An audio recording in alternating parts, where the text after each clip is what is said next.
Hey, it's Steve again with Action Coach. Previously we discussed how leadership is one of the most biggest problems in business, not because leadership is bad, because there's a lack of management leading to leadership. We are not training our managers, so we just end up having lazy managers. That's what I said, lazy managers, and that's sucking the profitability out of our business. Well, the next we discuss that for your business to achieve its desired results, your team must have clarity to perform. Does your team know how to perform their job well? Do they actually know what their job is and really why are they do it? So first we need to make sure they know what their job is by giving them a good job description, a position agreement, along with checklists, systems, and micromanage or mentoring them to make sure that they know their job correctly and they're getting the desired results. Now, I guess now that there's clarity of what they are responsible for, they need to create a daily checklist of what they need to achieve each day to stay on target to their end goal. This should be done at the end of every single day. It's something that every person in every position in the company should be doing, from the owner, you, and to all the way down to the janitor.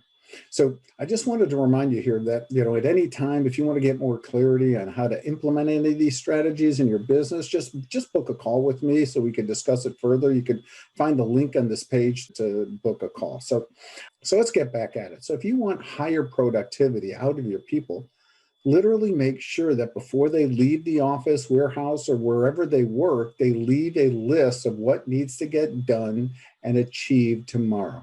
Not a to-do list, but I said an achieve list. If they are not doing that, their productivity will be much lower. Actually, I think we found that there's when they do this, there's about a 30% increase in productivity with employees when they start doing this, when they create their achieve list every day. So isn't that interesting, right? So remember, more productivity leads to more profits. Now, as a manager, you can review this list to make sure that they are focused on their most important and profitable tasks. And you could just have them, really the easiest thing is just have them take a picture of their lists and then send it to you on their phone, right? It can't get much simpler than this. So daily lists are one thing. The next thing you want them to do is learn how to prioritize and put each task in a time frame and prioritize it for the next day. Remember, this all starts with a list. So think about it. Before you went on vacation, you made a list of what needed to get done, checklist, to-do list, or what I like to call an achieve list. Work very well as part of your management system. So if you want to manage your people better, you definitely need to have them know their job, but also that you know what they are doing each day.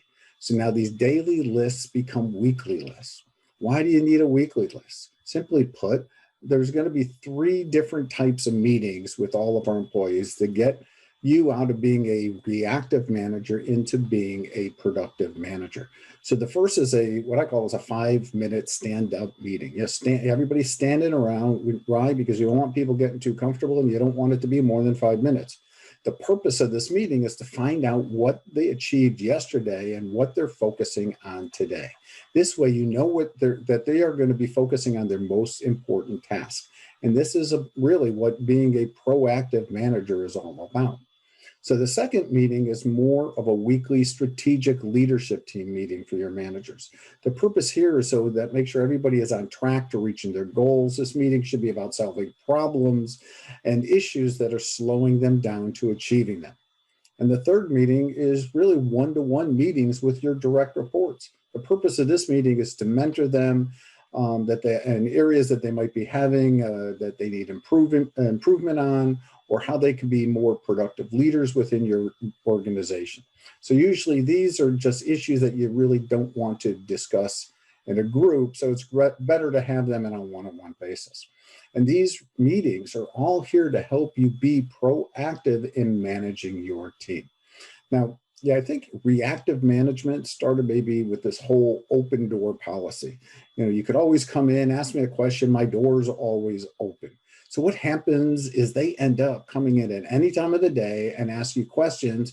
And that's what happens. You have to stop what you're doing and give them the answers. These interruptions are making you less productive and less profitable. And then once you're done with them, then you have to take time to figure out, okay, what was I thinking about? What was I doing before the interruption? So it's that switching time is what really gets you or kills you in your productivity. So answering questions are really one of the biggest things that managers actually must stop. It sounds crazy, but stop answering questions. If you're going to train someone, you have to stop answering them and start asking them questions. Stop coming in and being the superhero and trying to save the day and being the one that solves everyone's problem. Train your team to be problem solvers. If you give them the answers every time they have a problem, they're just going to get lazy. They won't work on being problem solvers, but will go to you to solve their problems. And again, this is going to suck your time away from doing your most profitable and productive tasks and will slow you down from growing your business so it could begin to work without you. So I hope these strategies can help you develop a more productive team to get your business working harder so you can be focusing on growing and scaling up your enterprise. At Action Coach, our definition of a successful business is a commercial, profitable enterprise that works without you, the business owner. Yeah, I said enterprise because an enterprise is something more than a business. It's more than just the business owner. It's becoming sort of a valuable entity in and of itself. So if you feel that you might have maybe hit this glass ceiling, you see clearly where you want to go, but the strategies that have worked in the past are not really working anymore, and you just keep banging your head against that glass ceiling and can't break through. If you want to create new breakthroughs in your business to scale it up, to get it to work without you, let's have a chat. Book a call, schedule a free half-hour Zoom strategy session to discover the power of coaching. Remember, your first coaching session's on me, so click on the link here and schedule your time now.